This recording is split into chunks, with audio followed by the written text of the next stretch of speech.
Assalamualaikum warahmatullahi wabarakatuh. Perkenalkan nama saya Gerald Juneri, BP 1910841002, yang mana pada kesempatan kali ini saya akan mempresentasikan proposal penelitian saya yang berjudul Implementasi Peraturan Daerah Kabupaten Rejang Lebong Nomor 4 Tahun 2018 tentang Manajemen Pencegahan dan Penanggulangan Kebakaran.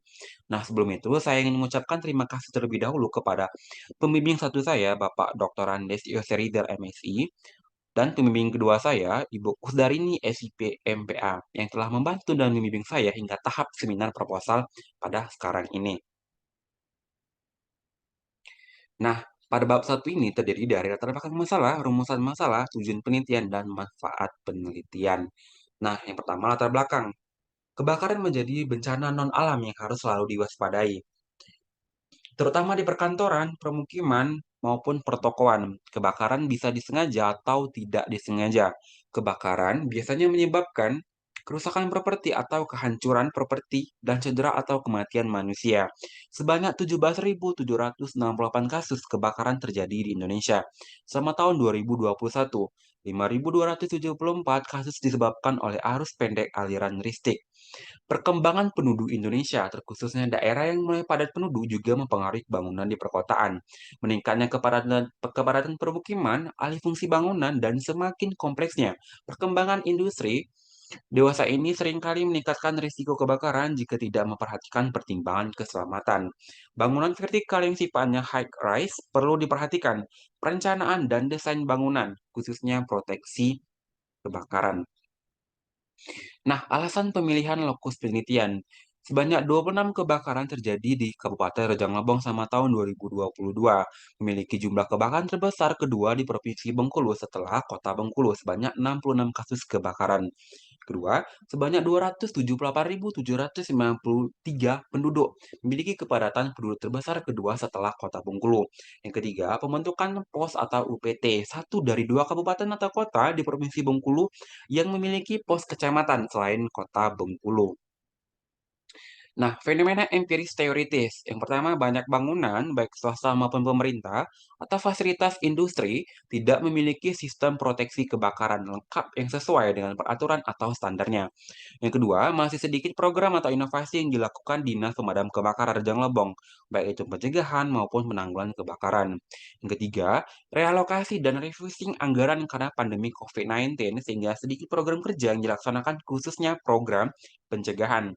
Yang keempat, Surat Edaran Bupati Rejang Lebong nomor 800-201 I garing 2022 perihal kewajiban OPD dan setingkatnya perguruan tinggi dan satuan pendidikan menyediakan alat pemadam api ringan atau disingkat APAR.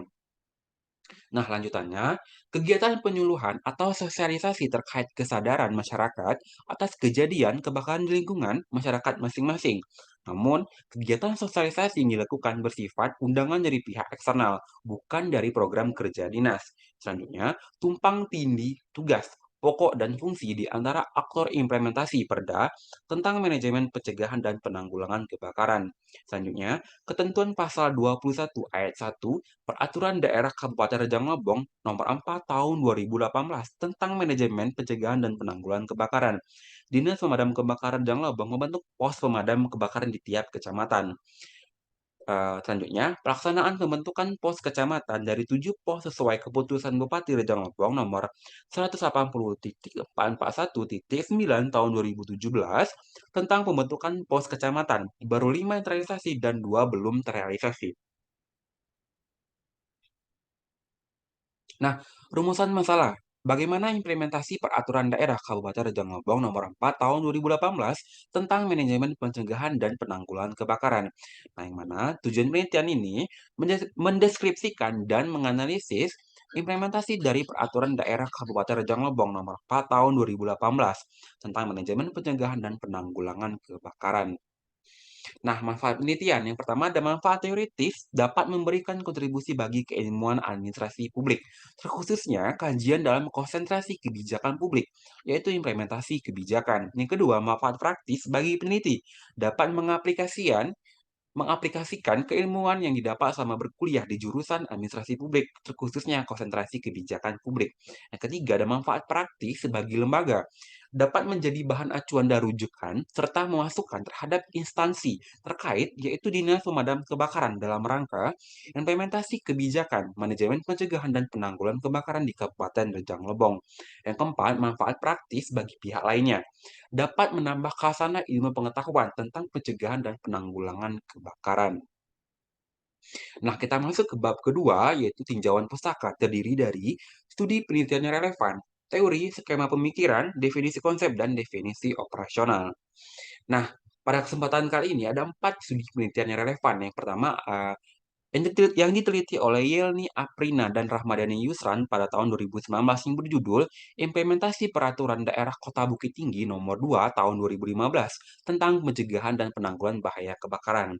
Yang kedua ada dari Jasmine Tiara Putri Herman, Neneng Weti Isnawati, dan Chandra Dewini tahun 2022 yang berjudul Implementasi Kebijakan Penanggulangan dan Pencegahan Bahaya Kebakaran di Kota Administrasi Jakarta Selatan.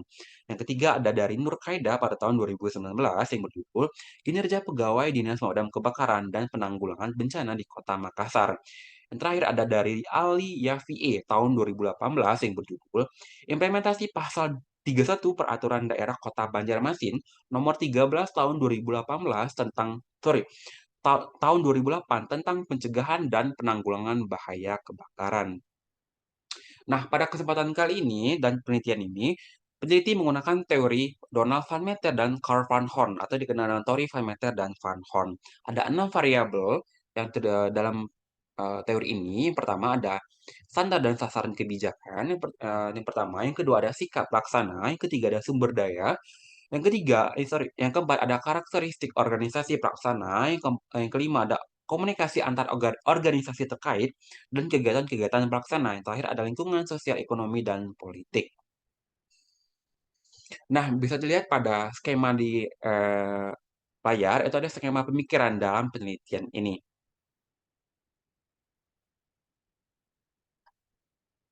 Nah, definisi konsep. Yang pertama, ada kebijakan publik. Menurut Edward dan Sarkansky, kebijakan publik adalah apa yang dilakukan oleh pemerintah atau apa yang tidak dilakukannya. Yang pertama, yang kedua ada implementasi kebijakan. Menurut Manian dan Sabatier, implementasi kebijakan didefinisikan sebagai pelaksanaan keputusan kebijakan yang biasanya dalam bentuk undang-undang, tapi dapat juga berupa peraturan administratif, penting, atau keputusan hukum. Yang terakhir ada manajemen pencegahan dan penanggulangan kebakaran. Nah, manajemen kebakaran untuk mengupayakan kesiapan pemilik atau pengguna bangunan dalam pelaksanaan kegiatan pencegahan dan penanggulangan kebakaran pada gedung atau bangunan. Nah, bisa dilihat pada tabel di layar ada definisi operasional, ya. Yang pertama ada standar-standar kebijakan dengan indikator jelas dan terukur, kemudian ada keadilan. Yang kedua ada sumber daya, yang pertama ada sumber daya manusia, sumber daya finansial, dan sarana dan prasarana. Yang ketiga, ada komunikasi antar organisasi terkait dan kegiatan-kegiatan pelaksana, dengan indikator komunikasi dan koordinasi. Selanjutnya ada karakteristik organisasi pelaksana. Yang pertama ada struktur organisasi, yang kedua ada norma-norma, yang ketiga ada pola hubungan birokrasi. Yang kelima ada sikap pelaksana sikap pelaksana terdiri dari indikator respon implementer terhadap kebijakan, pemahaman terhadap kebijakan, dan intensitas disposisi implementer. Yang terakhir ada lingkungan sosial, ekonomi, dan politik yang terdiri dari indikator kondisi sosial, ekonomi, dan politik tentunya. Nah, kita masuk ke bab 3, yaitu metodologi penelitian. Nah, pada kesempatan kali ini, peneliti menggunakan pendekatan dan desain penelitian yaitu deskriptif kualitatif dengan teknik pengumpulan data yaitu wawancara, dokumentasi, dan observasi. Nah, teknik pengumpulan data yaitu teknik purposive sampling. Yang keempat ada peran peneliti. Peneliti sebagai instrumen utama. Selanjutnya ada proses penelitian. Pertama ada perumusan masalah, kemudian observasi awal penelitian. Selanjutnya unit analisis. Pada kesempatan kali ini, peneliti menggunakan unit analisis lembaga, yaitu Dinas Pemadam Kebakaran Kabupaten Rejang Lebong.